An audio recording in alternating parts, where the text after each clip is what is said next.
여러분, 세상 끝날에 전해야 할 복음이 무엇일까요? 백신 맞지 말라는 것일까요? 그게 영원한 복음일까요?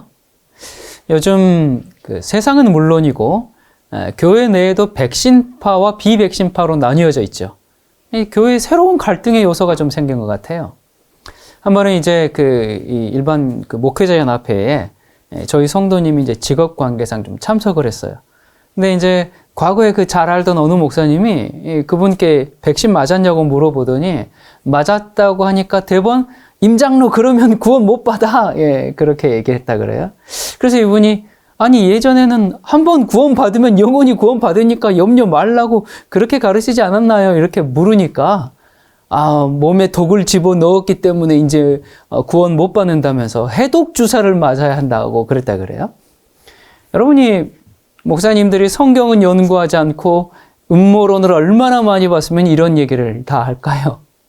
또 어떤 목사님은 이제 그 모임에 갔을 때 또 다른 목사님이 예전에는 막 백신이 짐승의 표기 때문에 절대 맞으면 안 된다라고 막 이렇게 주장하셨던 그런 분인데 여러분 최근 정부 방침이 교회 운영하려면 백신 맞아야 가능하다고 하잖아요. 교인 성도들 백신 맞은 만큼 더 들어올 수 있다 이렇게 하니까 전에는 짐승의 표니까 안 된다고 했던 이분이 지금은 백신 맞으라고 또 그렇게 얘기를 하고 있다 그래요. 여러분 이 짐승의 표라는 게 정부 방침에 따라서 그냥 왔다 갔다 하는 그런 겁니까? 이분이 예전에 이제 이런 교회들에 있다가 진리를 찾아서 저희 교회로 오셨어요. 이분이 과거에 한 목사님들 한 250여 명 정도 그분들과 함께 환난을 피하기 위해서 생존 물품을 잔뜩 구매해가지고 피난 훈련도 막 같이 하고 그랬던 분이에요. 그때 목사님들과 함께 준비했던 배낭을 교회에 가져와가지고 보여주는데 돈 많이 들었겠더라고요. 얼마나 고급스러운지 히말라야 오를 때 사용하는 그런 120리터짜리 그런 배낭, 침낭, 잠바. 잠바도 보니까 유명 브랜드인데 저는 그런 거 처음 봤는데 열선까지 깔려있는 아주 밀리터리 그런 잠바예요. 그리고 도끼톱, 나침판, 각종 생존 물품들요. 이렇게 잔뜩 이렇게 한번 가져와서 보여준 적이 있어요. 그래서 그때 당시에 그런 목사님들과 그 배낭 메고 이산 저산 다니면서 환난 준비하셨다 그러더라고요. 한 번은 이제 겨울에 속리산에서 야영을 하는데 한밤중에 관리사무에서 전화가 왔어요. 지금 위험하니까 이 한겨울에 뭐냐고 당장 내려오라고 전화가 왔다 그래요. 이제 주차장에서 차들이 다 빠졌는데 차가 안 나가고 있으니까 이제 그걸 보고 전화를 한 거죠. 근데 이제 이분이 우리는 히말라야에서도 지낼 수 있는 그런 준비를 하고 왔기 때문에 염려가 없습니다. 그러면서 이제 산에서 야영을 했는데 텐트 안에 산소 공급이 되지 않아가지고 죽다 살아났다 그러더라고요. 그러니까 이분이 환란이 오기 전에 환란 대비하다가 죽을 뻔했어요. 이 텐트 안에서 3시간 정도만 있다가 나왔기에 자기가 살았지 더 있었으면 지금 이 세상에 없었을 거라고 그런 얘기를 들었습니다. 여러분 진리를 모르면 이렇게 됩니다. 여기 이런 분들이 목사님만 250여 명이에요. 거기에 딸려있는 신자들은 얼마나 많겠습니까? 근데 참 보면 이게 누가 봐도 진짜 황당한데 이게 거기서 빠져나오기 전까지는 깨닫지를 못합니다. 아주 이상한 힘이 있어요. 여러분 요즘 참 보이스피싱 얘기 정말 많잖아요. 당하신 분들 얘기 들어보면요. 은행에서 돈을 찾을 때 창구 직원이 의심이 돼가지고 여러 번 질문한다 그래요. 혹시 무슨 전화 받고 이 돈 찾으시는 거 아니에요? 이렇게 계속 몇 번이고 유도하면서 질문을 하는데 아니야, 나 전화 안 받았어. 내가 필요해서 그래. 나 집 살려고 그래. 나 자식 결혼 준비하려고 그래. 오히려 거짓말을 하면서까지 기어코 돈을 찾아가지고 거기 갖다 줘요. 이게 사람이 뭐에 씌우면 이렇게 돼요.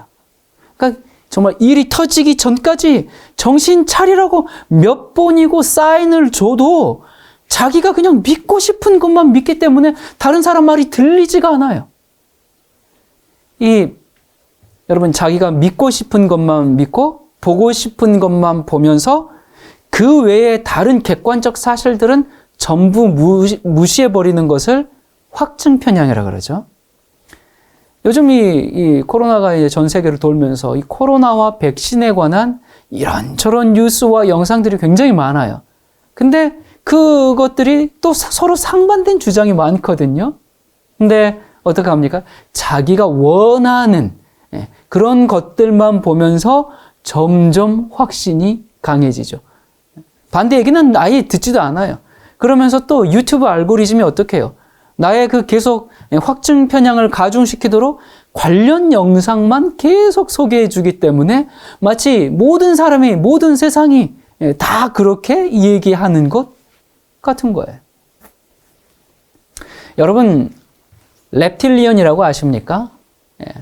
평소에는 인간인 척 하는데 실제로는 파충류라는 거거든요. 파충류 인간. 뭐 그러면서 reptilian들은 이 일루미나티 소속이고 그 reptilian들은 파충류 인간들 중에 신분 위장하고 있는데 부시, 오바마, 뭐 힐러리, 마돈나 등등 뭐 이런 사람들이 전부 파충류 인간이라고 하면서 그런 이제 그 사람들이 변신하는 사진들 뭐 이런 것들을 또 얘기를 많이 하죠. 그래서 이 reptilian을 믿는 사람들이 상당히 많아요. 요즘 애들은 모르겠지만 제가 이 학창 시절에 한 중학교, 고등학교 V라는 이 외화 드라마가 엄청 인기였어요. 여러분 아십니까? 그 초록색 피를 흘리고 쥐를 잡아먹는 그 다이애나. 여러분 그게 다 실제라는 거죠. 그게 reptilian 아닙니까? 근데 이런 황당한 얘기보다 더 황당한 것은 백신을 맞으면 구원을 못 받는다는 얘기입니다. 여러분 예수님께서 마지막 시대를 보시면서 뭐라고 말씀하셨어요? 사람의 미혹을 받지 않도록 주의하라. 그렇게 말씀하셨어요. 이 백신은 구원이나 짐승의 표 이런 것과는 전혀 상관없는 일입니다. 지금은 제 얘기에 동의 안 하는 분들도 많겠지만 6개월만 지나도 아마 제 얘기가 맞았다는 것을 금방 알게 될 거예요. 근데 또 다른 음모론이 있죠. 코로나 그거 아무것도 아니야. 이거 다 사기극이야. 그런 얘기도 많은데 그런 얘기도 믿지 마세요. 나 의료인인데 그래서 그런 영상도 많아. 이거 그냥 왔다 가는 거고 무증상이고 그냥 감기 정도야. 뭐 이거 아무것도 아니야. 이거 다 사기야. 뭐 이거 제약사 배만 불리려고 일부러 뭐 이렇게 하는 거야. 확대 과장이야. 막 이렇게 얘기하는데 어느 정도도 뭐 사실이 있겠지만 여러분 그거 아무것도 아닙니까? 지금 저희 지인 중에 이분 기저질환 전혀 없어요. 40대 건강한 분이셨어요. 근데 지금 코로나에 걸려서 정말 많은 고생을 하셨고요. 고생하는 중이고요. 또 많은 사람들이 고생했고요. 그리고 또 치유된 이후에도 그 후유증 때문에 계속 병원 신세를 지내는 분들이 많아요. 왜 이런 건 전부 무시하고 그거 아무것도 아니야. 감기보다 약한 거야. 왜 이런 얘기만 자꾸 듣고 믿으려고 하는지 모르겠어요. 어떤 분들은 그래요. 코로나 후유증 그거 다 멀쩡한 사람들은 약물 집어넣어가지고 약물 후유증이지 코로나 후유증 아니야. 이렇게 얘기하는 사람도 있거든요. 근데 여러분 생각해 보세요. 약물을 사용해야 할 만큼 상태가 안 좋으니까 약물을 쓰는 거지 멀쩡한데 약물을 쓰겠습니까? 정말 주변에 그냥 이렇게 뭐 무증상으로 지나가는 분들도 있겠지만 정말 고생하는 분들도 많거든요. 이 백신을 맞아서 코로나를 예방하는데 도움을 받을 수 있으면 맞아야겠죠. 물론 백신을 맞았다고 안 걸리는 것은 아니지만 조금이라도 도움을 받을 수 있다면 맞아야 되지 않겠어요? 자, 그런데 이 백신의 부작용 또한 만만치 않습니다. 이 심각한 부작용 사례들은 사실 말하지 않아도 여러분 잘 아실 거예요. 청와대 계속 청원 계속 올라오고 그러고 있지 않습니까? 지금 얼마 전 기준으로 코로나 사망 10월 20일 기준 사망자가 2,700명이 넘었어요.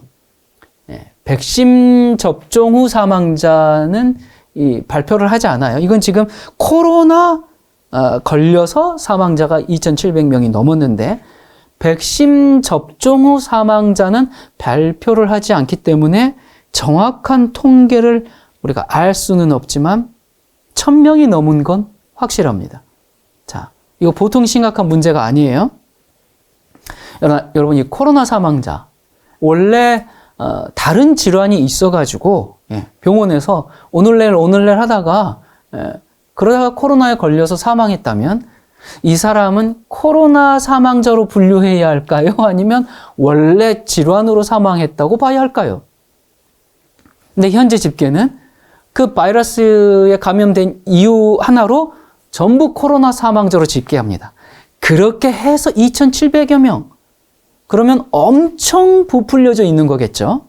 자, 그런데 백신 사망자는 사실 집계도 잘 하지 않을 뿐만 아니라 평소 건강했던 청년들, 장년들이 지금 사망하고 있어요. 이거 보면 뭐가 더 위험한 건지 모르겠어요. 코로나 걸려서 죽는 게 위험한 건지, 백신 맞아서 죽는 게 위험한 건지. 그래서 백신 맞으려면 미리 유서 쓰고 맞아야 합니다. 여러분, 이건 농담 아닙니다.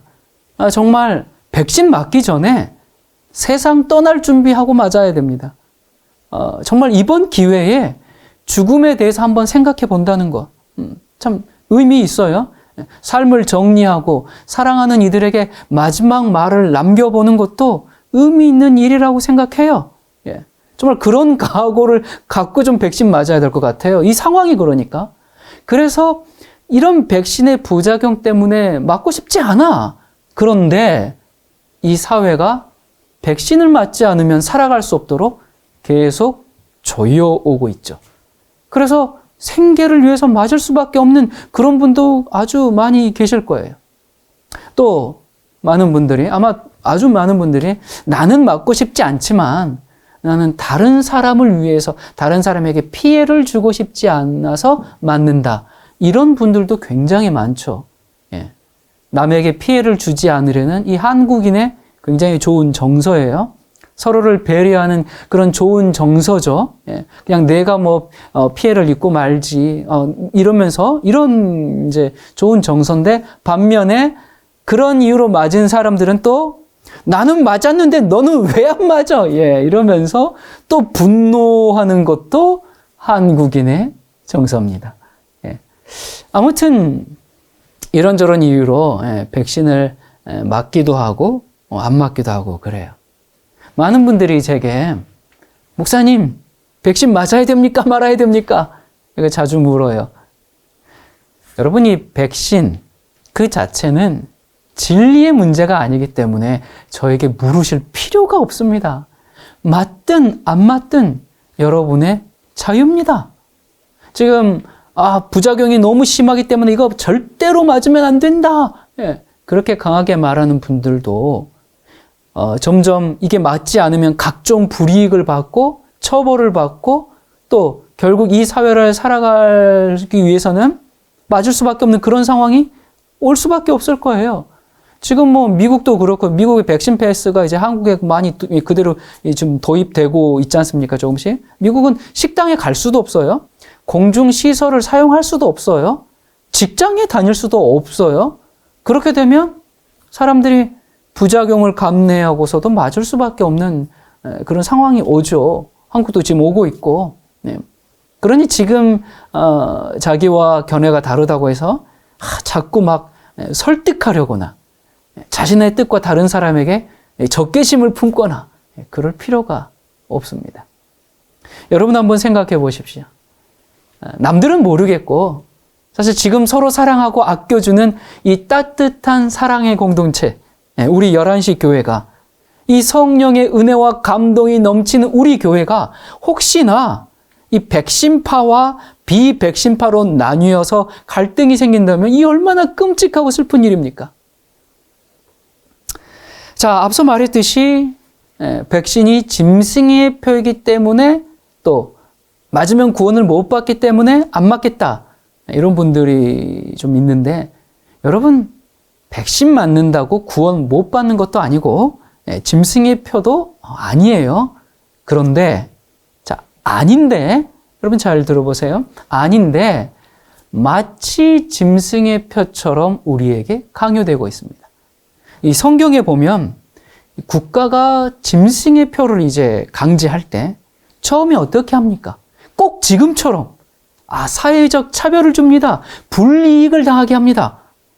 점점 그러면서 사고 팔고 매매를 못하게 하는 경제 활동, 카드를 중단시켜 버린다거나 실제로 이런 이제 매매 경제 활동을 못하도록 완전히 차단해 버리고, 그래도 버티면 법으로까지 제정해서 받지 않으면 범법자로 만들어서 이걸 받을 수밖에 없게 만드는 게 계시록 13장의 짐승의 표예요. 자, 그런데 이 백신을 지금 가지고 하고 있는 거 보니까 거의 이 짐승의 표를 강요할 때 그 순서대로 지금 하고 있어요. 백신을 통해서 국가가 지금 그런 통제를 가하고 있지 않습니까? 그래서 백신이 짐승의 표다 이런 주장을 많이 하는데, 거기까진 가지 말고 제가 보기엔 이것은 하나의 시뮬레이션 같아요. 그러니까 짐승의 표 상황을 미리 지금 모의 실험을 하고 있는 거죠. 나중에 짐승의 표를 할 때 시민들이 어떤 반응을 하는지, 어떻게 저항하는지, 어떻게 여론이 형성이 되는지, 어떻게 순응하는지, 이런 것들을 살펴보면서 이 실험 결과에 따라 실제 짐승의 표를 내릴 때 더 효과적으로 어떻게 해야 할지를 미리 돌려보는 시뮬레이션입니다. 일종의 리허설이죠. 그래서 이 백신을 강요하는 현 상황은 짐승의 표가 오기 전에 사람들을 테스트해 보는 것이지, 이것이 짐승의 표는 아닙니다. 이런 걸 보면 정말 우리가 사는 이 시대, 이 시대는 정말 마지막 시대고 세상 끝날이 임박했구나, 우리가 지금 그걸 알 수가 있죠. 그렇기 때문에 백신 맞아야 된다, 맞지 말아야 된다, 이 양쪽 음모론에 경도돼 가지고 백신에 목숨을 건 교회가 많은데요, 그럴 필요가 없습니다. 이건 예행 연습이니까. 근데 막 목숨 걸고 이렇게 하는데, 여러분 이게 백신 맞으라 맞지 마라, 이게 마지막 때에 전해야 할 참된 복음, 영원한 복음이 아니에요. 우리의 사명은 영원한 복음을 전하는 겁니다. 그러면 영원한 복음이 뭔가? 여러분 오늘 말씀 정말 잘 들으시기를 바랍니다. 계시록 14장 6절에 또 보니 다른 천사가 공중에 날아가는데 땅에 거주하는 자들 곧 모든 민족과 종족과 방언과 백성에게 전할 영원한 복음을 가졌더라. 마지막 시대에 세상 모든 민족과 국가와 언어를 초월해서 모든 이에게 반드시 전해져야 하는 영원한 복음. 예수님의 재림 전에 백성을 준비시키고 세상을 깨우시기 위해서 전하시는 그 복음이 뭔가? 이어서 말씀합니다. 9절. 누구든지 짐승과 그의 우상에게 경배하고 이마에나 손에 표를 받으면 불과 유황으로 고난을 받으리니, 짐승과 그의 우상에게 경배하고 그 이름의 표를 받는 자는 누구든지 밤낮 쉼을 얻지 못하리라. 성도들의 인내가 여기 있나니 저희는 하나님의 계명과 예수 믿음을 지키는 자니라. 짐승의 표를 받지 말아야 하는데, 그렇게 하기 위해서는 백신을 안 맞는 것이 아니라 하나님의 계명과 예수 믿음을 지키는 겁니다. 주님께서 너희가 정말 믿음이 있느냐? 그러면 나에 대한 믿음을 갖고, 어려움이 있을지라도 인내를 갖고 내 계명을 지켜라. 그게 마지막 영원한 복음입니다. 말씀대로 순종하면서 살기가 어려운 이 시대에 인내를 가져야 합니다. 이걸 마지막 시대에 전해야 합니다. 이걸 전하지 않으면 세상 역사가 끝나지 않아요. 이게 우리가 할 일이죠. 여러분, 오늘날 많은 교회가 그저 믿으면 됩니다. 그렇게 믿음을 굉장히 강조하는데 한번 생각해 보십시오. 자, 예수님을 믿으면, 그래서 구원받죠? 그래서 구원을 받았으니까, 그러면 예수님 믿으니까 짐승의 표를 받아도 괜찮습니까? 이 짐승의 표를 받고 안 받고는 행위잖아요. 행위로 구원받는 거 아니잖아. 그러니까 예수님 믿으면 짐승의 표 받아도 괜찮은 거예요? 당연히 아니죠. 그런데 짐승의 표를 받지 않으려면 하나님의 계명을 지켜야 합니다. 아니, 짐승의 표를 받지 않는다. 그 말이 뭐예요? 그 말은 곧 하나님의 계명을 지킨다 그 말입니다. 나는 하나님만 섬기겠다 그 말이니까. 예, 그렇죠? 만약 여러분 생각해 보세요. 하나님의 계명을 어기면서 하나님 말씀에 불순종하면서 짐승의 표를 안 받으면 그게 무슨 의미가 있어요? 수많은 죄를 저질러도 그렇게 살아도 짐승의 표만 안 받으면 되는 겁니까? 짐승의 표를 안 받는다는 것 자체가 나는 주님의 말씀에 순종하고 주님의 뜻에 따르고 주님의 계명에 순종한다 그 얘기거든요. 여러분, 주님이 우리를 구원하시려고 무슨 수를 써도 십자가에 100번 돌아가셔도 우리가 순종하지 않고 협력하지 않고 행함이 나오지 않으면 우리를 구원하실 수가 없어요. 그런데 요즘 백신이 짐승의 표입니다. 받으면 안 됩니다. 그러면서 그들의 삶은 어때요? 계명을 어기는 삶을 살고 있어요. 여러분, 이 얼마나 아이러니입니까? 이거 완전히 어불성설입니다. 그래서 이런 것만 봐도 이 사람들 얘기가 가짜라는 것을 알 수가 있습니다. 짐승의 표를 받지 않는다. 그것은 다른 하나님의 말씀에도 다 순종한다. 그 말이에요. 다 마음대로 살고 죄 짓고 사는데 짐승의 표만 안 받으면 구원받는 그런 게 아니다. 그 말입니다. 여러분, 오늘날 복음에 대한 이해가 얼마나 잘못됐습니까? 우리가 어떻게 예수님의 믿음을 가지고 하나님의 계명을 지킬 수 있을까요? 여러분, 성경 말씀에 대해 확신을 가지십시오. 이건 아주 중요한 얘기입니다. 여러분, 하나님께서 세상을 창조하실 때 빛이 있으라 라고 말씀하셨어요. 그 말씀하실 때 빛이 있었습니다. 자, 빛이 있으라 하신 이 말씀과 성경에 기록된 이 말씀이 같습니까? 다릅니까? 같습니다. 그 말씀의 능력의 차이가 있습니까? 없습니까? 차이가 없습니다. 같은 하나님의 말씀입니다. 그런 하나님의 말씀에 대한 확신이 내 마음에 들어오면 그 다음부터 말씀이 나를 변화시킵니다. 그 말씀이 나를 재창조합니다. 우리가 하나님의 계명을 지킬 수 있냐 없냐, 그걸 고민하면서 앉아있지 말고 빛이 있으라 하신 그 말씀이 내 안에 들어와서 역사할 수 있도록 우리가 하나님의 말씀을 믿고 순종해야 합니다. 그 다음은 주님께서 하시는 일이에요.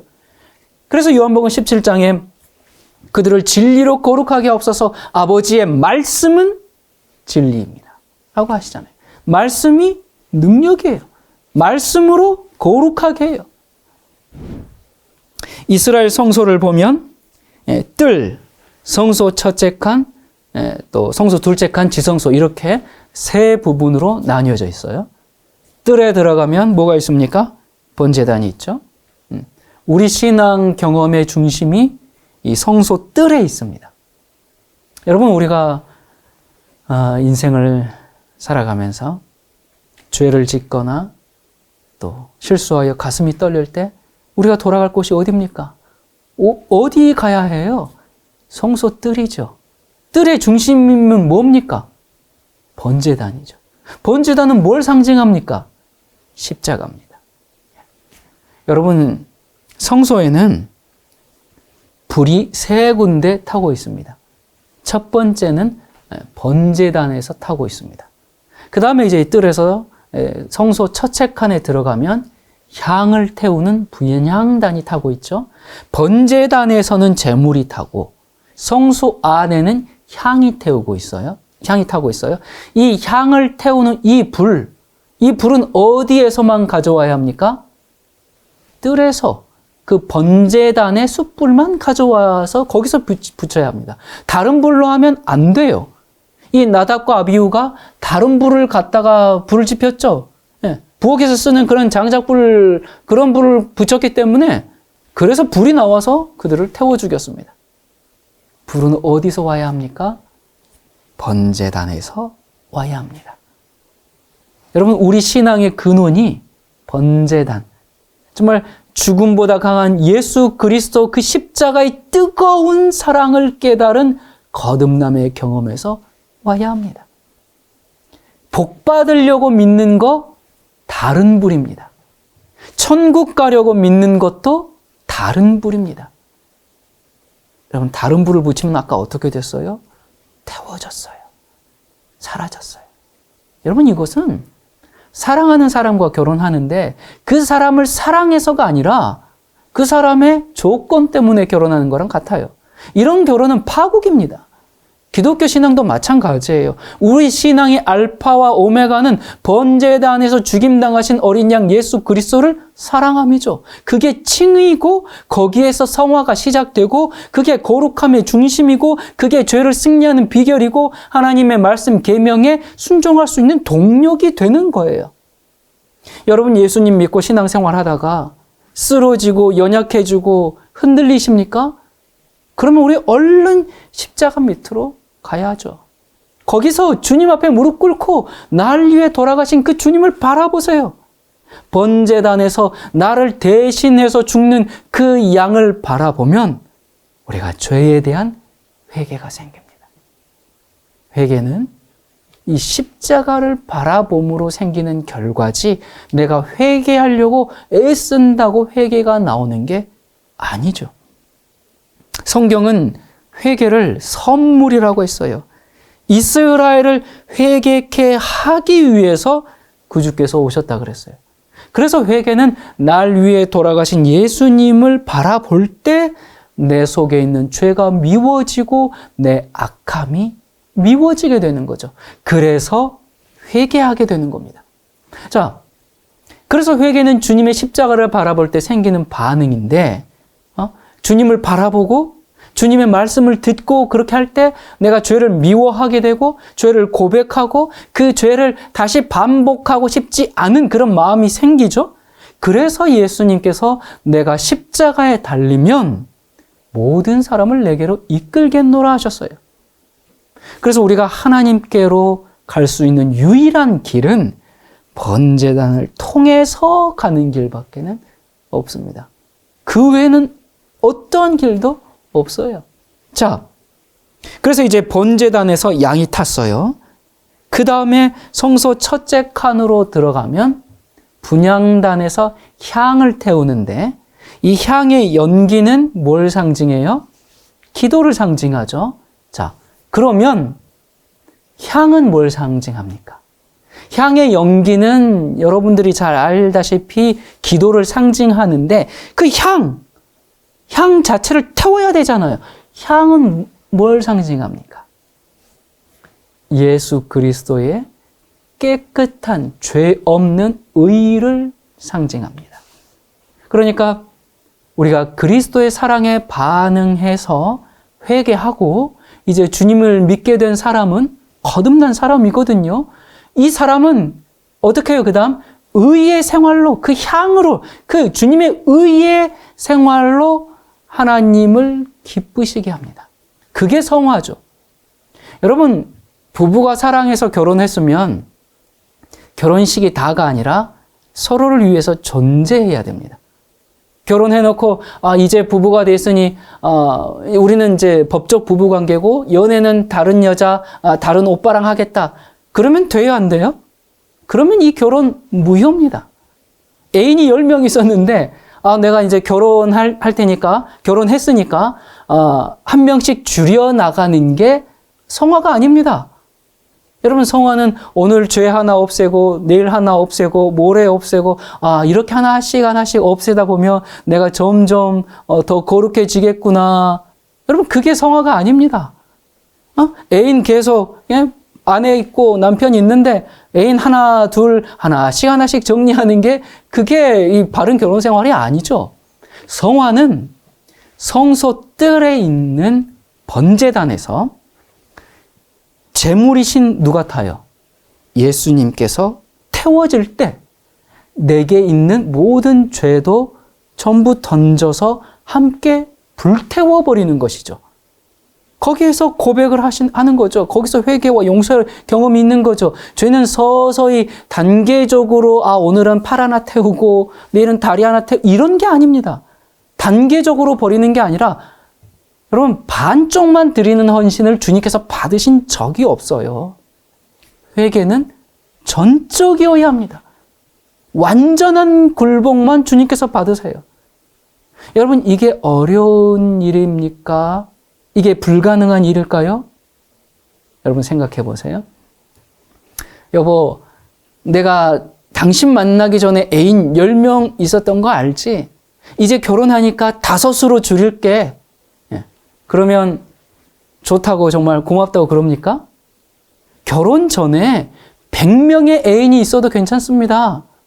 그러나 결혼과 동시에 그 모든 것을 정리해야 하죠.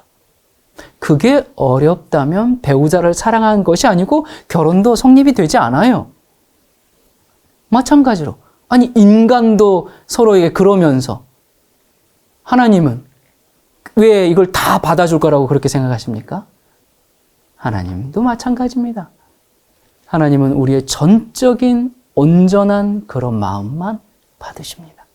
십자가에 우리의 모든 죄를 다 가져가시면서 대신 우리 마음에 의를 사랑하고 주님을 사랑하고 죄를 미워하는 마음을 넣어주세요.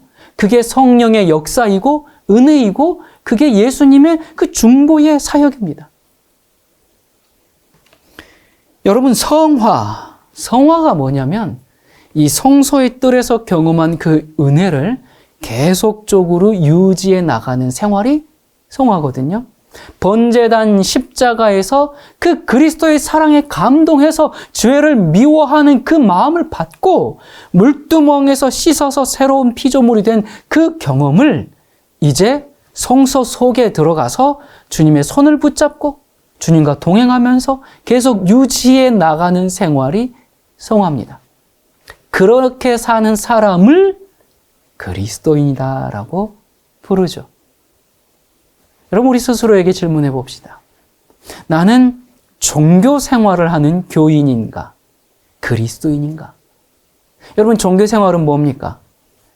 여러분 취미 생활 있으시죠? 종교 생활, 취미 생활. 자, 취미 생활 여러 운동들 테니스 탁구, 골프 여러 그런 게 있겠죠? 또 등산, 우리 자매님들은 필라테스, 공예, 또 카페에서 만나서 수다 떠는 것도 취미라고 볼 수 있어요. 어쨌든 이 모든 이 취미 생활은 정해진 날, 정해진 장소, 정해진 시간에 참석해서 활동하는 겁니다. 이 종교 생활이라는 것이 그런 거예요.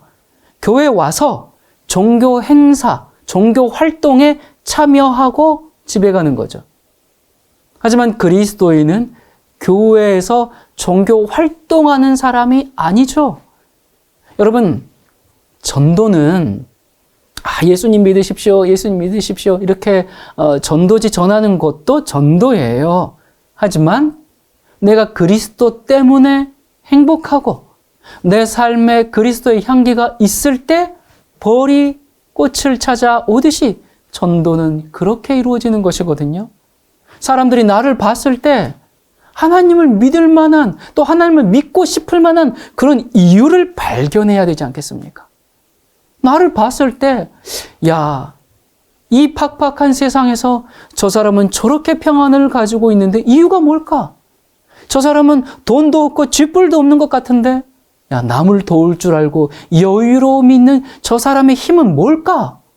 그것을 보여주는 것이 그리스도인의 삶이고 그것이 성화입니다. 그 생활이 가능하도록 성소 첫째 칸에서 말씀과 기도와 봉사가 있는 것이에요. 그 다음 성소 둘째 칸, 지성소에 들어가면 거기에도 불이 있습니다. 여러분 제가 성소에 불이 세 종류가 있다고 그랬어요. 첫째는 번제단에서 예수님을 태우는 불이죠. 둘째는 분향단, 예수님의 의를 태워서 올리는 향기의 제사입니다. 셋째는 시은좌 쉐키나 영광의 불입니다. 여러분 지성소에 들어가면 무슨 불이 있습니까? 거기에 쉐키나 영광의 불이 있습니다. 그 불은 하나님의 임재예요. 법궤를 만들고 그 덮개에 그룹 천사 모양을 두고 거기를 뭐라고 불렀어요?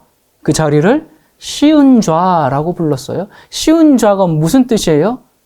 시은, 은혜를 베푸는 좌, 장소, 은혜를 베푸는 자리, 그런 말이에요. 그게 예수님의 임재를 말하는 겁니다. 여호와의 임재.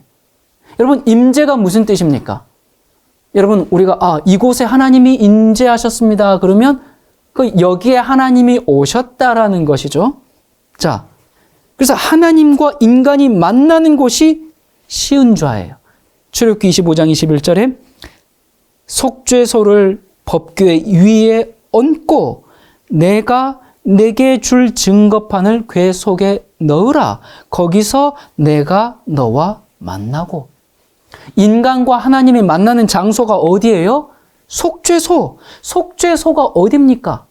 법궤 뚜껑입니다. 죄인이 하나님과 만나는 장소가 속죄소예요. 거기를 뭐라고 불러요? 시은좌, 은혜의 보좌입니다. 그 시은좌, 속죄소라는 말이 은혜의 보좌라는 뜻이고 거기서 나는 그 빛이 영광이 쉐킨합니다.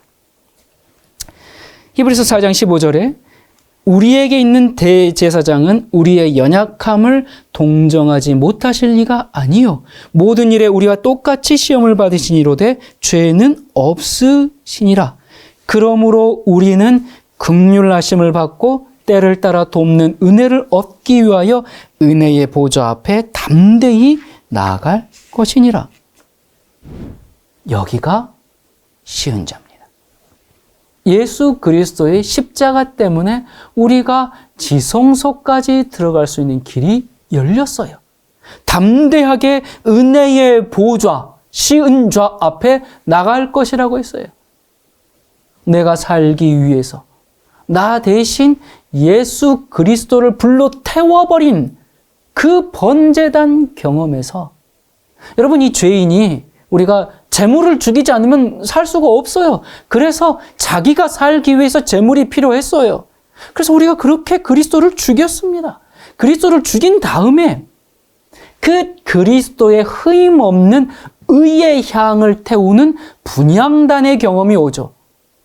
이 성화의 생활이 내가 뭘 잘해서가 아니라 그리스도의 희생, 그 향을 태우는 것처럼 그리스도의 희생이 없으면 이뤄질 수 없음을 끊임없이 기억하고 그리스도를 사랑하면서 사는 것이 분향단의 기도입니다. 그 기도와 그 행위가 일치하지 않으면 하나님께서 그 기도를 어떻게 여긴다 그랬어요? 가증한 것으로 여긴다 했지 않습니까? 그래서 그 분향단에 우리가 기도할 때 누구를 의지해서 기도한다 그래요? 누구 중보자? 그리스도를 의지해서 그 중보자를 통해서 기도한다고 하죠. 근데 그 태움이 바로 그리스도의 의를 태워서 하나님께 올려드리는 그것이 성화의 생활입니다. 그 다음에 나중에 지성소에 들어가서 어디 앞에 서요? 법궤, 십계명 앞에 서야 하는데 십계명이 우리를 정죄하지 못하게 되는 것은 그 쉐키나 영광의 불로 말미암아 죄가 다 태워지고 말씀에 순종하며 살도록 시은좌, 은혜가 거기까지 이끌어왔기 때문에 그렇습니다. 그러니까 여호와의 임재 앞에서 우리 속에 죄가 없기 때문에 주님과의 만남이 화평이 되는 것이죠. 죄를 품고 거기까지 들어오면 무슨 일이 벌어집니까? 나답과 아비후처럼 여호와의 불에 살라지고 마는 겁니다. 또 실제로 이스라엘 그 대속죄일에 대제사장이 1년에 한 번 지성소 안에 들어갈 때 어떻게 들어갔습니까? 발에 방울을 달고 발에 이 발목에 이제 끈을 밖으로 쭉 들여놨어요. 왜 그래요? 제사장이 죄를 품고 지성소 안에 들어가면 거기서 영광의 하나님의 임재 앞에 쉐키나 앞에 섰는데 어떻게 그걸 감당할 수 있겠습니까? 그래서 즉사하게 되죠. 그래서 죽은 제사장을 끌어내기 위해서 발목에 줄을 매달고 들어갔어요. 물론 그렇게 해서 죽은 제사장이 있다는 기록은 없습니다. 그걸 다 그만큼 엄숙하기 때문에 다 그것을 해결하고 들어가야 했죠.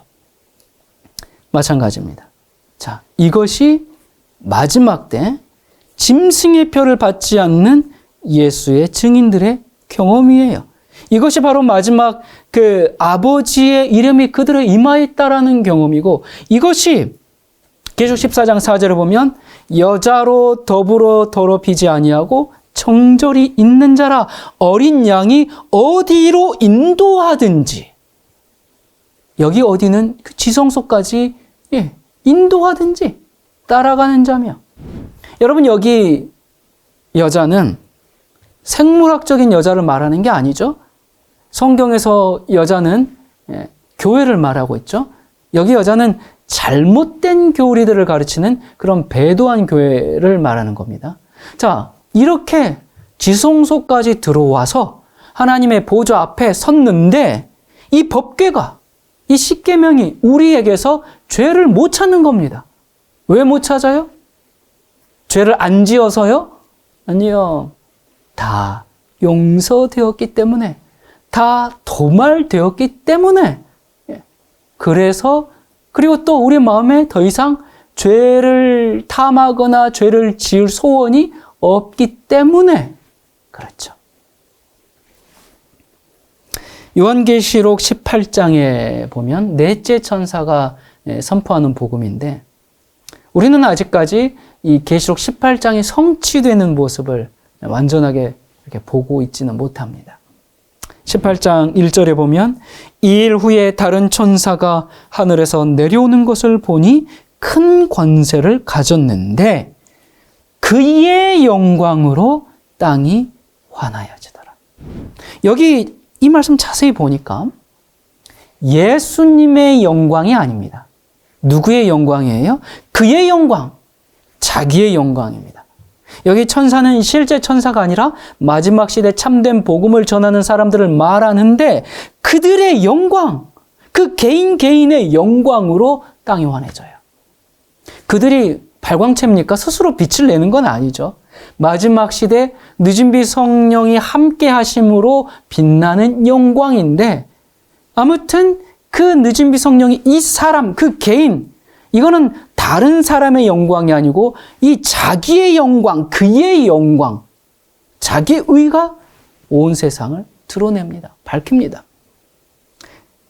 에스겔 14장 14절에도 비록 노아, 다니엘, 욥 이 세 사람이 거기 있을지라도 그들은 자기의 의로, 누구의 의요? 자기 의로 자기 생명만 건진다 했죠. 자, 이 영광, 이 의가 여러분과 저에게 있어야 합니다. 번제단에서 주님의 십자가로 말미암아 새로운 삶을 사는 거듭남을 경험하게 하시고, 성소 첫째 칸에서 성령의 역사로 말미암아 거듭남을 유지하면서 주님과 동행하는 삶을 살게 하시고, 그렇게 살다 보니까 하나님의 진리에 안착이 되어서 다시는 주님을 배반할 수 없는 그런 믿음을 갖게 되니까 그 의로 주님 앞에 서게 되는 겁니다. 이 영광, 이 의를 갖고 있는 모습이 시은좌 앞에 서 있는 모습이죠. 이게 바로 주님께서 정말 한 개인의 인생에서, 나의 인생, 지금까지 그 사람의 인생에서 역사해 오신 결정체를 보여주는 겁니다. 주님이 나를 구원하신 그 능력의 위대함을 온 우주 앞에 보이는 겁니다. 어린 양이 어디로 인도하든지 나는 따라갑니다. 그것을 보여주는 겁니다. 인도하시는 그 길이 가난과 핍박과 외로움과 멸시와 조롱과 어려움의 길일지라도, 이단과 따돌림의 길일지라도 그렇게 가다 보니까 죄인이 양을 끌고 성소에 와서 뜰에서 번제단 그리스도 제물을 잡고 믿음으로 또 성소 첫째 칸에 따라 들어가더니 나중에 결국은 시운자까지 가서 하나님을 죄 없는 것이죠. 이게 마지막 시대, 예수님의 재림 전에 전해져야 하는 영원한 복음입니다. 이렇게 된 사람들이 외치는 메시지가 뭐예요? 18장 2절부터 힘찬 음성으로 외쳐 이르되 무너졌도다 무너졌도다 큰 성 바벨론이여 귀신의 처소와 각종 더러운 영이 모이는 곳과 각종 더럽고 가증한 새들이 모이는 곳이 되었도다. 그 음행의 진노의 포도주로 말미암아 만국이 무너졌으며 또 땅의 왕들이 그와 더불어 음행하였으며 땅의 상인들도 그 사치의 세력으로 치부하였도다 하더라. 또 내가 들으니 하늘로부터 다른 음성이 나서 이르되 내 백성아 거기서 나와 그의 죄에 참여하지 말고 그가 받을 재앙들을 받지 말라. 이게 참 슬픈 소식인데 마지막 시대 교회가 귀신의 처소가 됐다고 지금 선포하고 있습니다. 자, 마지막 시대는 앞으로 100년 후겠죠? 한 1000년 후쯤이 되어야 마지막 시대일까요? 오늘날 우리가 살고 있는 이 시대, 성경의 예언이 거의 다 성취되고 그래서 재림을 눈앞에 두고 있는 이 시대가 마지막 시대죠. 그렇다면 오늘날 많은 교회가 귀신의 처소와 더러운 영이 모이는 곳이 되었다. 그런 말씀이죠. 복음의 순수성을 잃어버리고 타락한 교회, WCC 그런 종교통합 등으로 배도한 교회, 각종 성령 집회, 치유 집회, 그걸 통해서 장풍을 날리고 귀신을 부르고 사람들 굴러뜨리고 이런 것들, 정치가들과 뒤섞이고 비즈니스가 돼버린 교회, 이런 모습에 견디지 못하고 나오는 사람들이 있는데 어떤 사람이 나옵니까? 믿음이 없어서 나오는 게 아니에요. 어떤 사람들이 나와요? 하나님의 진리를 사랑하는 사람, 주님의 뜻대로 살기를 원하는 사람, 세상과 구별되기를 원하는 사람. 여러분, 똑같이 세상적이고 똑같이 욕심쟁이고 똑같이 세속적인 사람들에게는 아무리 외쳐봤자 꼼짝도 안 합니다. 나올 필요성을 못 느껴요. 거기가 좋은데. 하지만 정말 오늘날 교회를 가고 싶은데 갈 곳이 없어서 울부짖는 신실한 신자들이 그 배도와 타락과 죄에서 빠져나오게 되지요. 여러분, 십자가의 번제단 참으로 중요합니다.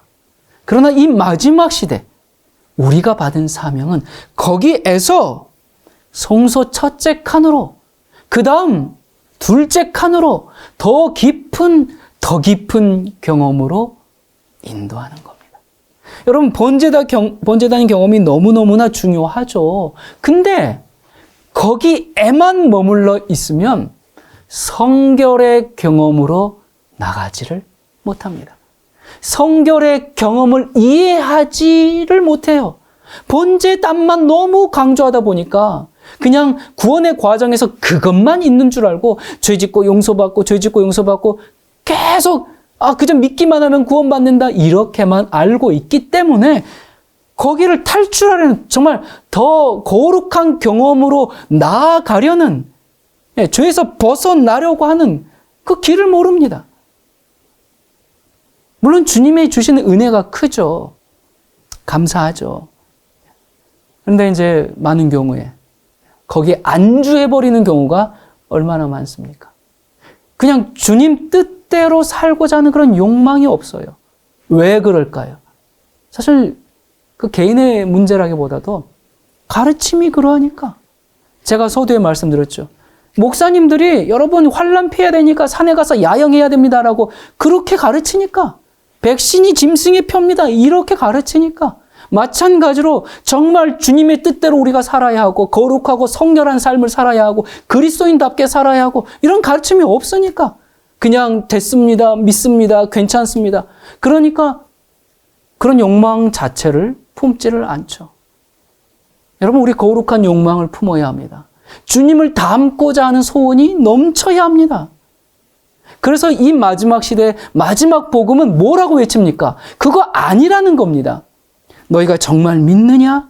정말 믿느냐? 믿어? 그러면 지성소까지 들어와라. 죄를 버리고 주님 앞으로, 쉐키나 앞으로 나와라.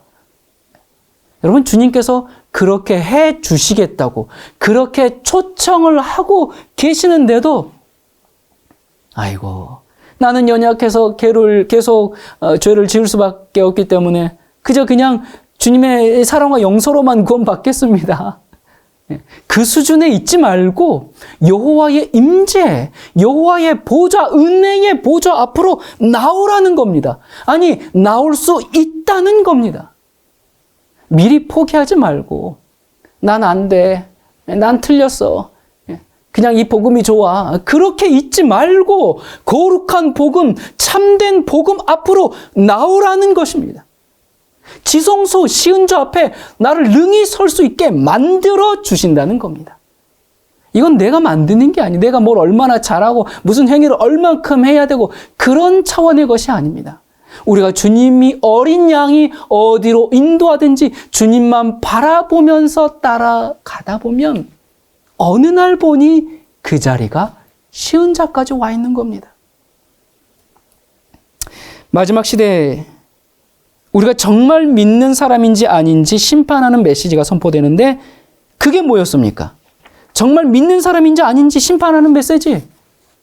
그게 계시록 14장 11절과 12절. 짐승과 그의 우상에게 경배하고 그 이름의 표를 받는 자는 누구든지 밤낮 쉼을 얻지 못하리라. 성도들의 인내가 여기 있나니 저희는 하나님의 계명과 예수 믿음을 지키는 자니라. 예수의 믿음을 가지고 계명을 지키는 경험을 하지 않는 사람은 참으로 회개한 사람이 아니죠. 십자가를 믿는다고 해도 그 가짜로 믿는 경우가 많아요. 그냥 감정적으로 믿는 겁니다. 눈물 흘리는 것이 그게 회개인 줄 착각하는 겁니다. 여러분, 감정적으로 얼마든지 믿고 눈물 흘릴 수 있어요. 우리가 예수님 앞에 나가서 참된 속죄 경험을 하고 나면 그 경험이 우리를 어디로 인도합니까? 어린 양이 어디로 인도합니까? 진심으로 회개하면 죄를 버리는 경험으로 인도하게 됩니다. 그래서 계명을 지킨다는 말과 죄를 짓지 않는다는 말은 동의어예요. 내가 주님의 뜻대로 순종해서 살고 내 속에, 내 삶에 잘못된 것들을 개혁해버리고자 하는 그런 강렬한 욕망이 들어옵니다. 십자가에서 용서받은 사람은 주님의 말씀대로 의롭게 살아가게 되어 있어요. 그게 없으면 그건 진심으로 회개한 게 아니라 그냥 그건 감상주의죠. 감정주의입니다. 옛날에는 죄를 안 지을래야 안 지을 수가 없었는데 지금은 죄가 싫은 거예요. 그래서 죄를 이길 수가 있어요. 왜? 은혜가 나를 주장하니까. 여러분, 이 교회 역사적으로 볼 때 예수님이 이 땅에 오셨을 때 그 성소의 입장에서는 무슨 시대입니까? 성소 뜰의 시대입니다. 번제단에서 예수님이 십자가로 말미암아 태움을 당하셨죠. 그리고 이제 예수님이 부활 승천하시고 하늘에서 대제사장이 되셨어요. 그때부터 교회는 무슨 시대가 되었습니까? 성소 첫째 칸의 시대.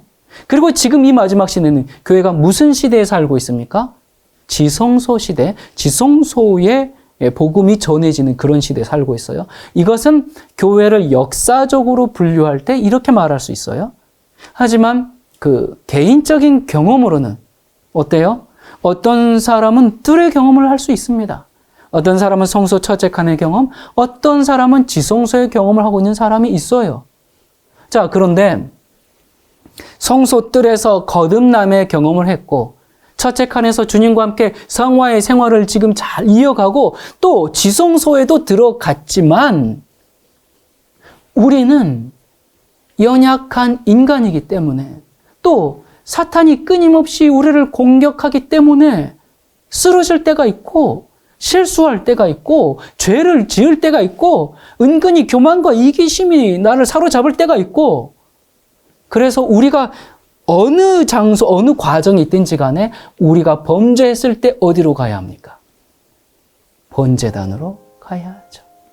십자가로 가야 합니다. 지성소에서 거룩한 경험을 하다가도 실족한 사람은 다시 힘을 얻기 위해서 어디로 가야 해요? 번제단으로 가야 합니다.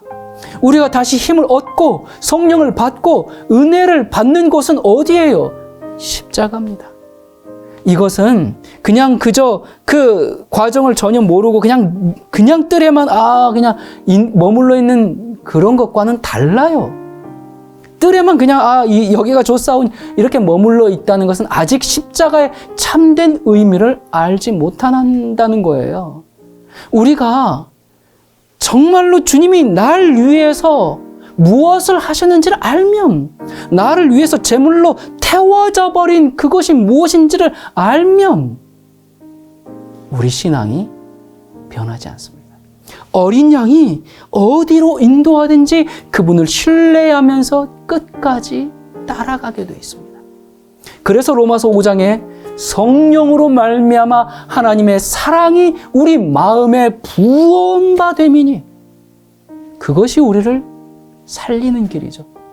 그것이 우리로 하여금 하나님께 붙어 있어서 의롭게 만들고 의롭게 살아갈 수 있도록 만드는 힘이 되는 것이죠. 이 마지막 시대를 사는 여러분, 우리의 신앙 경험이 성소 뜰에서 지성소까지 완전하고도 영원한 복음의 경험 속에 들어갈 수 있기를 간절히 바랍니다. 기도하겠습니다. 인류 역사를 주관하시는 하나님 아버지, 우리가 사는 시대는 마지막 시대입니다. 이 마지막 시대에 참된 복음, 영원한 복음을 저희에게 주셨습니다. 감사합니다. 이 복음을 경험할 수 있는 은혜를 베푸셔서 감사합니다.